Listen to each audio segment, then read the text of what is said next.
اللہ اللہ۔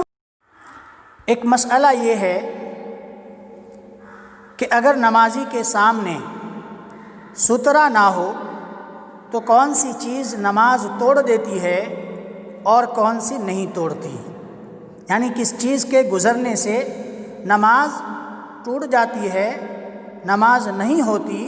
اور کس چیز کے گزرنے سے نماز ہو جاتی ہے۔ حضرت ابو ذر رضی اللہ عنہ فرماتے ہیں کہ رسول اللہ صلی اللہ علیہ وسلم نے فرمایا،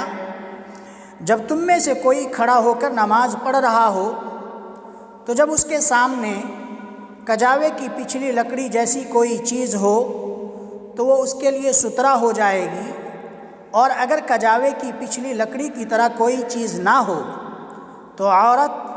گدھا اور کالا کتا اس کی نماز باطل کر دے گا، یعنی ان تینوں کے گزرنے سے نماز ٹوٹ جائے گی۔ عبداللہ ابن صامت رضی اللہ عنہ کہتے ہیں کہ میں نے ابو ذر رضی اللہ عنہ سے پوچھا، پیلے اور لال رنگ کے مقابلے میں کالے کتے کی کیا خصوصیت ہے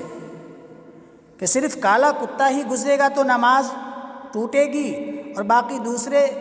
کتے جو ہیں دوسرے رنگ کے اس کے گزرنے سے نماز نہیں ٹوٹے گی، اس کی کیا خصوصیت ہے کالے کتے کی؟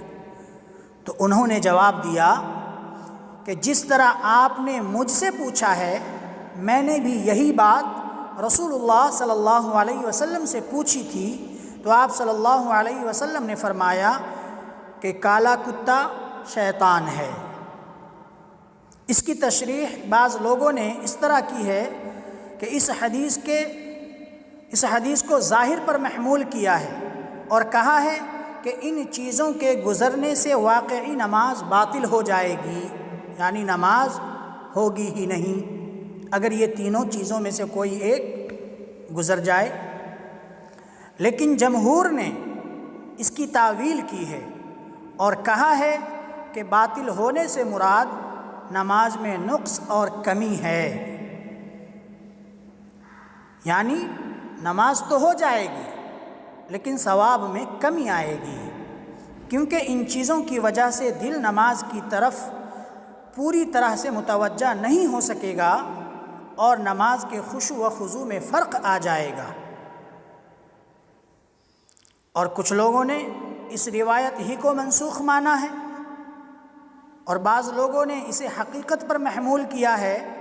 اور کہا ہے کہ شیطان کالے کتے کی شکل اختیار کر لیتا ہے، اور بعض لوگوں نے کہا کہ وہ دوسرے کتوں کے بالمقابل زیادہ ضرر رساں ہوتا ہے، اس لیے اسے شیطان کہا گیا ہے۔ سیدنا ابن عباس رضی اللہ عنہ کہتے ہیں کہ میں اور فضل دونوں ایک گدھی پر سوار ہو کر آئے اور رسول اللہ صلی اللہ علیہ وسلم عرفہ میں لوگوں کو نماز پڑھا رہے تھے، تو ہم صف کے کچھ حصہ سے گزرے،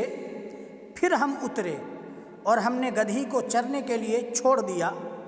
تو رسول اللہ صلی اللہ علیہ وسلم نے ہمیں کچھ نہیں کہا، یعنی اس پر رسول اللہ صلی اللہ علیہ وسلم نے ہماری کوئی سرزنش نہیں کی، کیونکہ امام مقتدیوں کا سترہ ہوتا ہے۔ کیا بات سمجھ میں آئی؟ کہ اگر کوئی اکیلا نماز پڑھ رہا ہو اور اس کے سامنے سترہ نہ ہو اور ان کے گزرنے سے نماز اس کی خراب ہو جائے گی،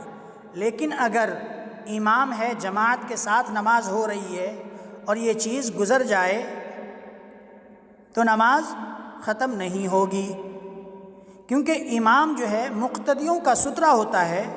اور وہ دونوں صف کے کچھ ہی حصے سے گزرے تھے، امام کو عبور نہیں کیا تھا۔ اگر وہ پورے امام کو